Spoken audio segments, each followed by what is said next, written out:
The bronze again. Also confirms that fourth in the all-around competition was no fluke, no lucky competition, and Esther Moya will be here for a while to come, as we said earlier, just 15 years of age. Let's move over to the uneven bars final, and the first to take to the bars is Elena Produnova, the Russian champion. A little bit of a reputation of being a risk taker, but let's see if the latest protege of Leonid Arkeyev can pick up her first medal of these Europeans. Very nice mount, going from clear to release to the top bar and repeat clear. Pike Kachev into Mo somersault. Loses 0.5 for a foot contact there on the low bar.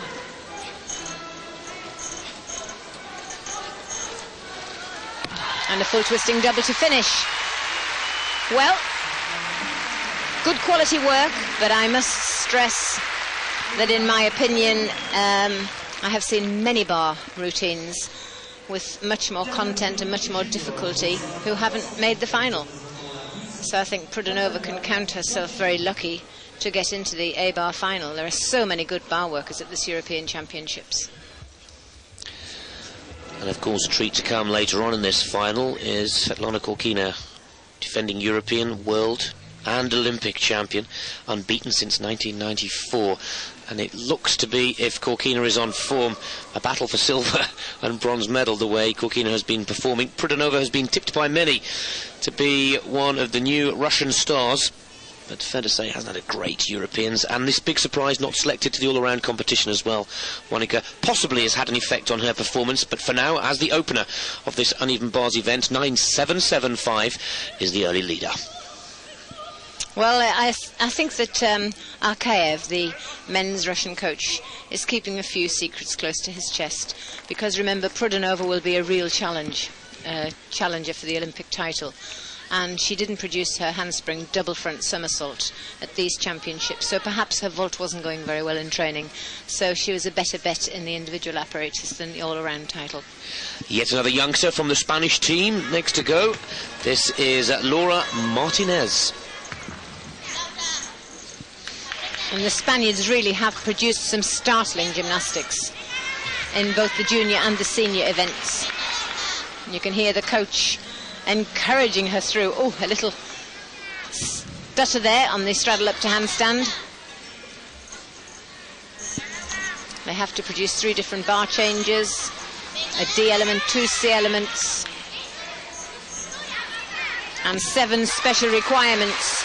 So the judges have a lot to look for, and the gymnasts start off with 10 points in their hands, hopefully, if they have a start value of 10, and they want to hold on to as many of the tenths as they can. They mustn't bend their knees, open their legs at the wrong time, travel across the bars. An extra swing or a stop is a crucifixion as regards getting a medal. There's Esther Moya, who's already picked up a bronze in the vault, congratulating her compatriot. Very nice high Jaeger somersault here. And into a second element, a release and catch from it straight into the Mo somersault to catch the bottom bar. And the 6/10 out of the 10 marks are used for the value of combinations where 2 or more difficulties are added together. And a D dismount is required in this individual apparatus final, and that really can be a complicated issue for many gymnasts.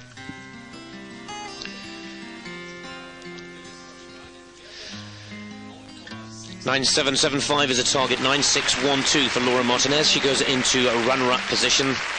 Fair to say the big favourite still to make her challenge as we move on to one of the Romanian finalists, another junior to come up into the senior ranks for the first time.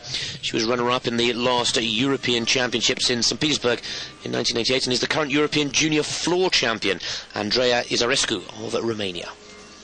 And interestingly enough, in those junior Europeans, she medalled on the other 3 pieces and didn't even feature in the final, so she must have gone home and worked really hard on bars, and here she is in the senior event in the final.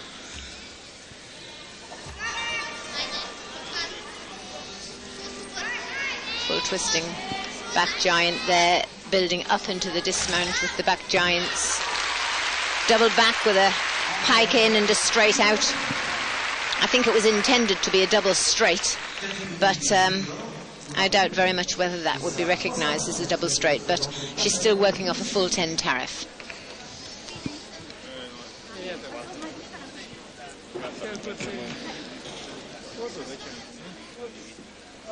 And there the complicated hand changes. And notice that fewer gymnasts are actually wearing handguards these days. They're wearing braids because the thick leather of the handguard really does impede the movement of the hands in lots of the fast and complicated changes. Well, to remind you, Produnova still has the lead, the opener in this women's bars final. Produnova setting the target at 9.775. Isra Escu of Romania. Well, for our quick calculations here in the box, I don't see that she will better that score. 9.725 goes into second position. We'll take another quick break from the action. We'll be back with the Olympic and world champion Khorkina after the messages.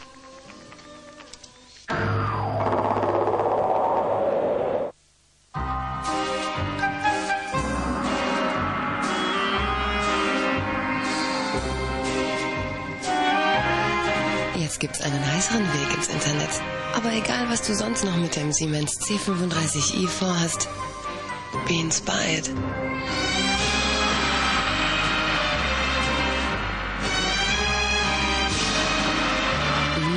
Das neue Siemens C35i.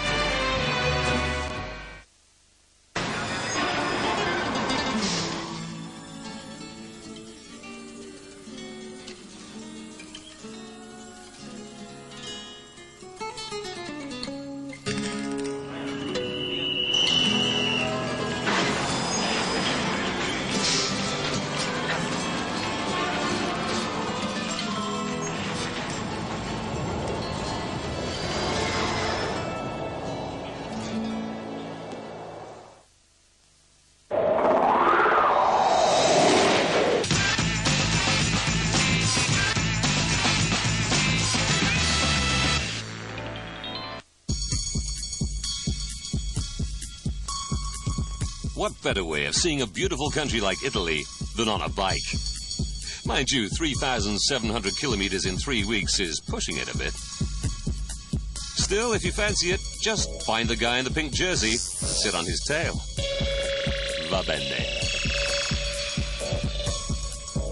The Giro, the Tour of Italy, every day at 15:30 CET, live on Eurosport. Are you a true sports fan? So which of the Williams sisters is this? Serena or Venus? Eurosport offers you the opportunity of winning a powerful multimedia PC ready for the internet. And that's not all. Eurosport caps are also up for grabs. So, you know what to do. Grab your phone now. Here's the number.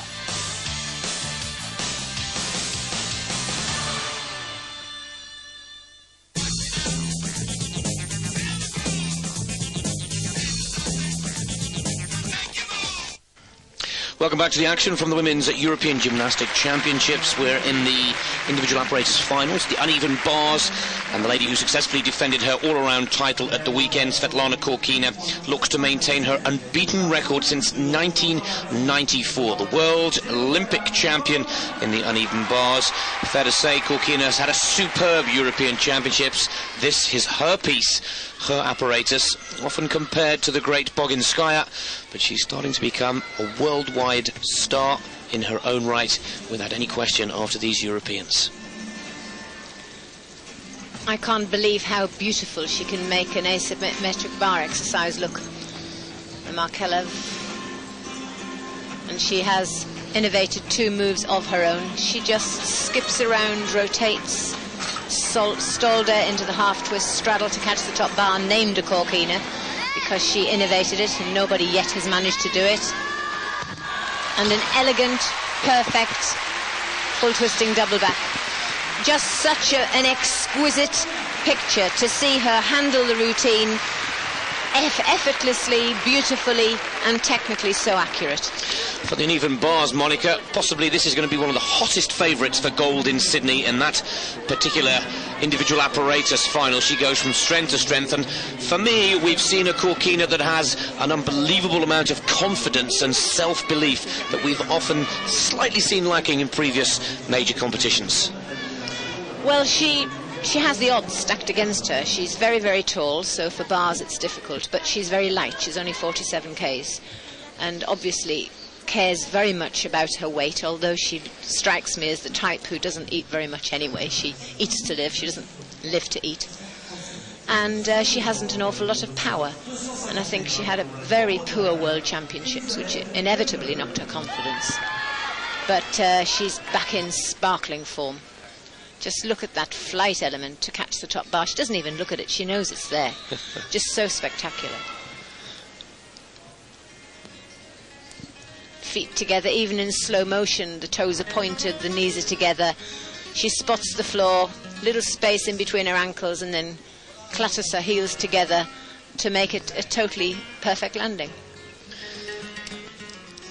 9.775 is a target score. Produnova leads, and that's easily bettered, as expected, by Svetlana Khorkina. 9.837 to take the lead with just one finalist remaining. We're back to that Ukrainian performer once again, who was third in the all-around competition, Victoria Karpenko. She was second to Khorkina last year.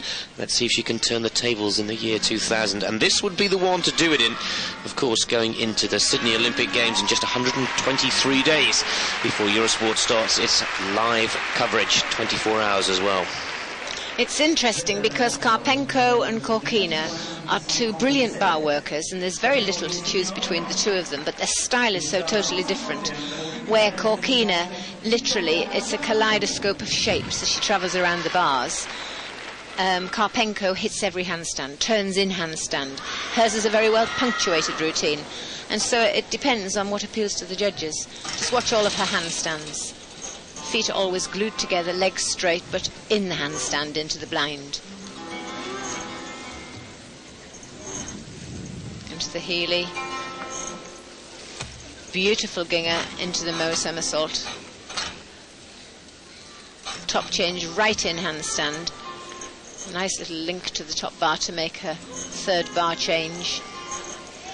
And so calm and well paced into her double straight, but that step back on landing has probably cost her the medal. Well, a good performance again from Karpenko. She had to settle for the bronze medal behind Khorkina in the all-around competition. She was the top qualifier, scored the best points coming into the early parts of the events, but Khorkina really has shone. And as our expert has pointed out, just a small step backwards is the difference here today between gold and silver. Oh yes, thousands of a mark divide the gymnasts. That's why they have to be so precise and train so hard, because they can lose 0.05 for just the slightest error. But this is really a spectacular routine, and equally as classy in its own way as Khorkina's. It's very much a matter of opinion. Whilst I'm a great Karpenko fan, I do like Khorkina's asymmetric bars better than any others in the world, and obviously the judges do too. Let's look at the landing very slowly there, and the step back is how we calculate will mean silver for Karpenko, possibly even bronze. It is a silver, 9.800. A repeat performance of the European Championships of 2 years ago, when Khorkina took the gold and Karpenko took the silver. Bronze medalist there, Produnova and Izarescu. Watch out for that youngster, Andrea Izarescu, fourth position, just 15 years of age, and also the Spanish gymnast there again, Laura Martinez, finishing her challenge in fifth position. But Khorkina maintains that unbeaten record that she's held since 1994, and doesn't she go into the Sydney Olympic Games as the hot favourite? And Adrienne Niesht from Hungary, she had a spectacular bar exercise, but unfortunately she sat down on the dismount and lost 5/10, and she most surely would have been in with the medals. In fact, I think she would have been in bronze medal position rather than Produnova. Very unfortunate for the Hungarian. Fantastic atmosphere, French territory, all of the French gymnasts are out in force, waiting to see Ludivine Furnon later on in some of the juniors. But there we have a very relieved Simona Amenar getting her first gold medal of the championships. And also both the defending Olympic champions have taken European titles before they head off to Sydney, and that will have done Amenar's confidence a real boost as she heads off to the Australian Olympics. Zamolodchikova there taking the silver for Russia, and there'll be a real good cheer for the bronze medalist Esther Moya of Spain.